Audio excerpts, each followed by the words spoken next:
सदा वत्सले मातृभूमि है। चर्चा का विषय है कन्वर्जन। दिल्ली में कन्वर्जन, दिल्ली के शेल्टर हाउसेस में कन्वर्जन। केजरीवाल सरकार ने जब शेल्टर हाउस के उद्घाटन किए थे, जो रैन बसेरा जिसको कहते हैं, उनके उद्घाटन किए थे, तो मनीष सिसोदिया ने भर भर कर ढिंढोरा पीटा था कि साहब, हम दिल्ली में वो लोग जो रात में रोड पर लेटते हैं, वो लोग जिनके छत नहीं होती, उनको हम रैन बसेरे में ले जाएंगे। अब जिन लोगों के ऊपर छत नहीं होती, उन लोगों को रैन बसेरे ले जाने के बाद उनको इस्लाम में कन्वर्ट करने की जिम्मेदारी कौन लेगा? आप सोचिए कि रैन बसेरे के अंदर कन्वर्जन का गैंग चलता हो। मोहम्मद कलीम, जिसका नाम हमने सुना था, ऑनलाइन गेमिंग के माध्यम से, ऑनलाइन गेमिंग का खेल चल रहा था कि गेम खिलाते हैं, फ्री में खिलाते हैं, गेम में पीछे बैठकर उसको हराते हैं, हराने के बाद उसको कुछ आयतें रटवाते हैं और आयतें कहने के बाद उसको जिता देते हैं। जब वो जीत जाता है तो उससे कहते हैं, देखा, अल्लाह ने तुम्हारा काम कर दिया, अल्लाह में ताकत है, तुम अपने भगवान को याद कर रहे थे, उनमें कोई शक्ति नहीं थी, इसलिए तुम हार गए। ये कोई मुसलमानों का नया गेम है ऐसा नहीं है। ईसाइयत में तो हिंदुस्तान के अंदर लंबे समय से ही गेम चल रहा है।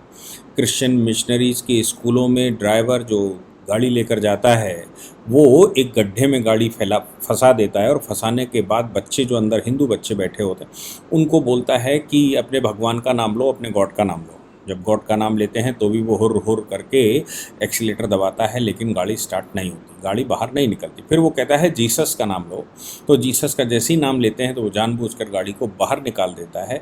निकालने के बाद कहता है, देखा, Jesus is stronger than your भगवान, तुम्हारे भगवान से जीसस बहुत स्ट्रांग है, इसलिए जीसस ऐसा कर देते हैं। कुछ खिलौनों को रखता है जिसमें कुछ हल्के और कुछ भारी रहते हैं, और कहता है कि अपने भगवान का नाम लेकर इन खिलौने को पानी में बहाओ। जब पानी में बहाता है तो वो खिलौना डूब जाता है।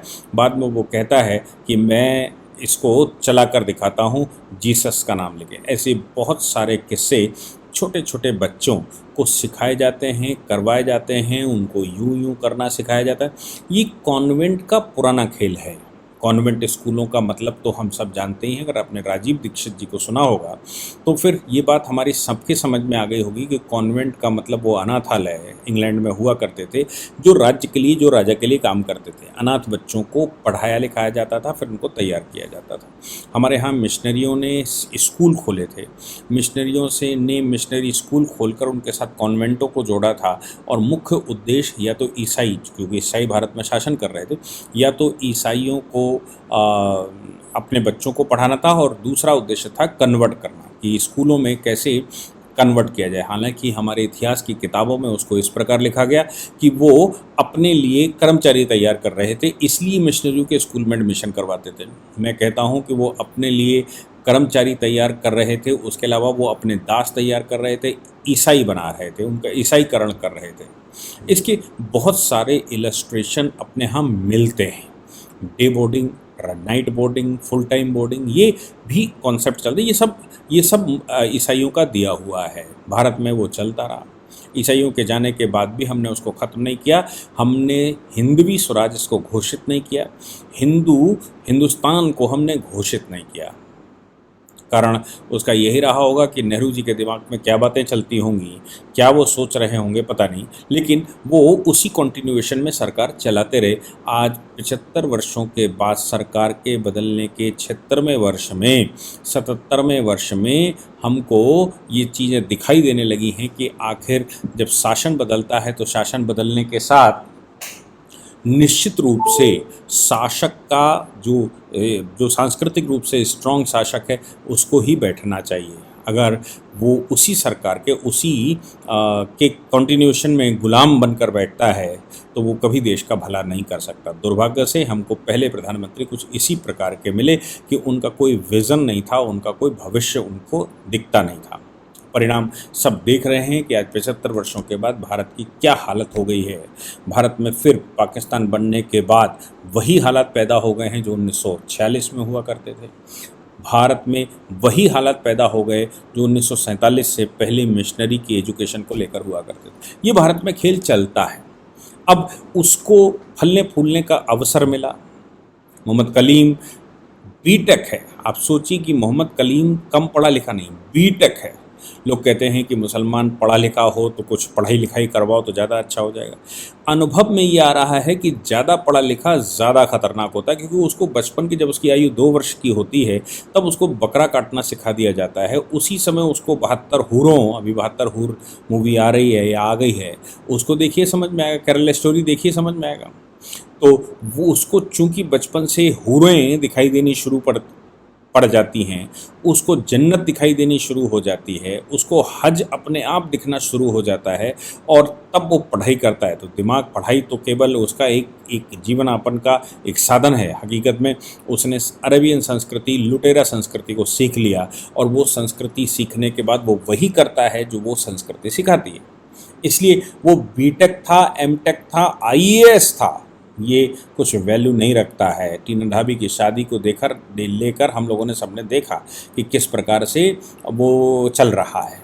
ये सब देश में चल ही रहा है। तो एक जो भारत का कॉन्सेप्ट है, जो भारतीयता का कॉन्सेप्ट है, उस कॉन्सेप्ट के ऊपर परे अगर खाड़ी के कॉन्सेप्ट को, बेथलेहम के कॉन्सेप्ट को आप लेकर आएंगे तो वो भारत में चल नहीं सकता, और अगर चलेगा तो भारत के लोगों को सिर्फ बर्बाद करेगा। अगर उसको स्वीकार कर लिया जाता है तो सिर्फ बर्बादी के और कुछ नहीं हासिल हो सकता।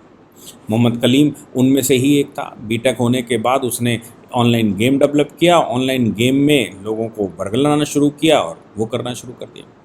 अब सवाल इसमें ये आया कि जो स्टेटमेंट आया है दिल्ली पुलिस का, दिल्ली पुलिस के स्टेटमेंट ने स्वयं बताया कि क्या है। संजय कुमार सेन, डीसीपी सेंट्रल दिल्ली, उन्होंने बताया कि भाई एक मुकदमा फाइल हुआ है, कन्वर्जन का मामला है, शेल्टर हाउस में कन्वर्जन का चल रहा था। 3 लोगों ने मुकदमा फाइल किया है, जिनका मानना ये है कि ये मोहम्मद कलीम उनको कन्वर्ट करने के लिए प्रोत्साहित कर रहा था, कुछ पैसे देने की बात कर रहा था, और ये कह रहा था कि ये जाकिर नायक की मूवी देखो, जाकिर नायक का स्टेटमेंट देखो, और ऐसे तमाम बातें उसने उन शेल्टर हाउसेस में करी। शेल्टर हाउस में घुसने के बाद वो शेल्टर हाउस में बैठे बच्चों को, या जो थोड़े से वहाँ पर रहते हैं, दिल्ली में पढ़ने जाते हैं, कोई स्थान नहीं मिलता, कभी समस्या होती है तो शेल्टर हाउस में स्थान बना लेते हैं कि भाई रात में सोने का कुछ हो जाए, तो ऐसे बच्चों को टारगेट करके उनका कन्वर्जन चल रहा है। मुकदमा फाइल हो चुका है, गिरफ्तारी उसकी हो चुकी है, ये सब कुछ ठीक है। लेकिन भाई जब शेल्टर हाउस का जो श्रेय है वो मनीष सिसोदिया ले रहे थे, तो शेल्टर हाउस में ये जो कन्वर्जन चल रहा है, इस कन्वर्जन को लेकर अरविंद केजरीवाल की सरकार के किसी भी मंत्री का, किसी अधिकारी का कोई बयान क्यों नहीं आता? अरविंद केजरीवाल क्यों नहीं आगे बढ़कर कहते हैं कि दिल्ली में कन्वर्जन नहीं होने देंगे, शेल्टर हाउस में कन्वर्जनों का अड्डा नहीं बनने देंगे, और जो कोई भी कन्वर्जन यहाँ करवाएगा दिल्ली में, वो दिल्ली सरकार का सबसे बड़ा दुश्मन होगा? क्यों नहीं ऐसी घोषणा करते? क्यों नहीं ये कहते कि इस तरह के कन्वर्जन्स को हम स्वीकार नहीं करेंगे जिसमें पैसे दिए जा रहे हैं, जिसमें लव जिहाद किया जा रहा है, जिसमें प्रलोभन दिया जा रहा है, जिसमें ऑनलाइन गेमिंग करवाई जा रही है, जिसमें तमाम तरह से बरगलाया जा रहा है, उसको स्वीकार नहीं करेंगे। लेकिन मज़े की बात यह है कि इतने दिनों के प्रकरण, मतलब कई दिन का प्रकरण हो गया, उसके बावजूद किसी प्रकार का कोई स्टेटमेंट केजरीवाल का नहीं आया। वो जो खिलाड़ी बैठे थे, खिलाड़ियों के मामले में तो अरविंद केजरीवाल भर भर कर कह रहे थे, जबकि खिलाड़ियों की आधी से ज़्यादा बातें तो झूठी निकलती जा रही हैं। धीरे धीरे करके ये सामने आता जा रहा है कि वो किस तरह से मनगढ़ंत स्टोरियाँ बना रहे थे। वो माइनर वाले केस में पॉक्सो जिसमें लगाया था उसमें क्या हुआ था, लेकिन वहाँ राजनीति थी, इसलिए वो वहाँ खड़े दिखाई दे रहे थे। वो प्रधानमंत्री मोदी जी का विरोध था इसलिए दिखाई दे रहे थे, क्योंकि वो लोग विरोध कर रहे थे, इनको तो अपनी राजनीतिक गोटियाँ सेंकनी हैं। कन्हैया कुमार वाले प्रकरण में दिल्ली के जो जेएनयू का प्रकरण था, जिसमें भारत से आज़ादी चाहिए थी लोगों को, और इंशाल्लाह कुछ करके ऐसे आवाज़ें लगा रहे थे, उन लोगों के पक्ष में केजरीवाल खड़े दिखाई पड़े। प्रोसिक्यूशन सैंक्शन नहीं किया कन्हैया कुमार के खिलाफ, बहुत जब दबाव बन गया तब प्रोसिक्यूशन सैंक्शन किया, उस समय नहीं किया। ऐसे बहुत सारे प्रकरण जिनमें केजरीवाल खड़े दिखाई देते हैं, लेकिन इस प्रकरण में केजरीवाल क्यों नहीं खड़े दिखाई पड़े? ये सनसनीखेज खुलासा था पूरे देश के लिए कि एक और नया तरीका जिहाद का दिखाई पड़ा, एक और नया तरीका कन्वर्जन का दिखाई पड़ा, जहाँ पर अनाथ बच्चे रहते हों, जहाँ रैन बसेरा में बच्चे रहते हों, जो दिल्ली में पढ़ने बच्चे आए हैं वो रहते हों, उनको गेम खिलाया जाता हो, पढ़े लिखे बच्चों को टारगेट किया जाता हो, कुछ असहाय अनाथ बच्चों को टारगेट किया जाता हो, और उन रैन बसेरों में कन्वर्जन चल रहा है। कम से कम इतना तो कह ही देते कि हम ये खेल नहीं होने देंगे, कम से कम इतना कह देते कि हम एक हेल्पलाइन दुनिया भर की जारी करते हैं कि अगर आपको लगे तो हेल्पलाइन जारी है, इस पर आप हमें कॉल करिए, हम निश्चित रूप से कार्रवाई करवाने का प्रयास करेंगे। लेकिन ऐसा नहीं किया। दिल्ली पुलिस ने उस पर कॉग्निजेंस लिया हुआ है और दिल्ली पुलिस ने मुकदमा लिखने के बाद अरेस्ट किया हुआ है, और अब दिल्ली पुलिस उसके पूरे फुल इन्वेस्टिगेशन पर उतर आई है कि वो फुल इन्वेस्टिगेशन करके ये इस गैंग का और इसके पीछे का जो पूरा कॉन्सेप्ट है और कितने लोग इसमें इन्वॉल्व हैं और कहाँ कहाँ से इन्वॉल्व हैं, इस पर दिल्ली पुलिस इन्वेस्टिगेशन करने लगी है। लेकिन केजरीवाल का कोई बयान नहीं आया। ये दुर्भाग्यपूर्ण है हमारे देश के लिए, ये दुर्भाग्यपूर्ण है दिल्ली के लिए कि दिल्ली के मुख्यमंत्री को राजनीति तो करनी है, लेकिन राजनीति उसको हिंदुओं की कास्ट पर करनी है, उसको राजनीति सही करने की नहीं करनी। वो हिंदुओं को कैसे डेमोलाइज कर दे, हिंदुओं की कॉस्ट कैसे लगा दे, हिंदुओं को कैसे बरगला कर दुनिया के काम करे, ये सब कुछ उसको दिखता है। लेकिन दिल्ली सुधर जाए या देश में इस प्रकार का कोई काम ना आए, उसके लिए 2 कदम आगे बढ़ने को ये आदमी तैयार नहीं है। मज़े की बात यह है कि हाथरस कांड को लेकर इन्हें सबने आत्महत्या करने के लिए बात कही थी, सबको बहुत कष्ट था। लेकिन अब दिल्ली में ही साक्षी नाम की बेटी का एक मुस्लिम ने दिन दहाड़े, आप सोचो शाम को जब चलती हुई बस्ती हो, पेट काटा गया हो, इतने सारे 40 बॉन्ड 21 बॉन्ड कितने भी उसने मारे हों, उस पर एक बयान केजरीवाल का नहीं आता। हाँ, बयान उस पर आता है कि एलजी साहब आप क्या कर रहे हो। अब ये शेल्टर हाउस वाला जो मामला है, इसमें तो एलजी का रोल नहीं है, इसमें तो दिल्ली सरकार प्योर रूप से शामिल है। तो दिल्ली सरकार जब शेल्टर हाउस में शामिल है, सेंट्रल हाउस बनाती है, तो दिल्ली सरकार अब इस पर बयान क्यों नहीं दे रही? एलजी को घेरने के लिए बयान इनके पास हैं। ये दुर्भाग्य हमारे देश का है कि हमको इस प्रकार के लीडरान मिले हैं जो पूरे भारत को कन्वर्ट करने में सहजता महसूस करते हैं कि पूरा भारत कन्वर्ट हो जाए तो उनको कोई समस्या नहीं।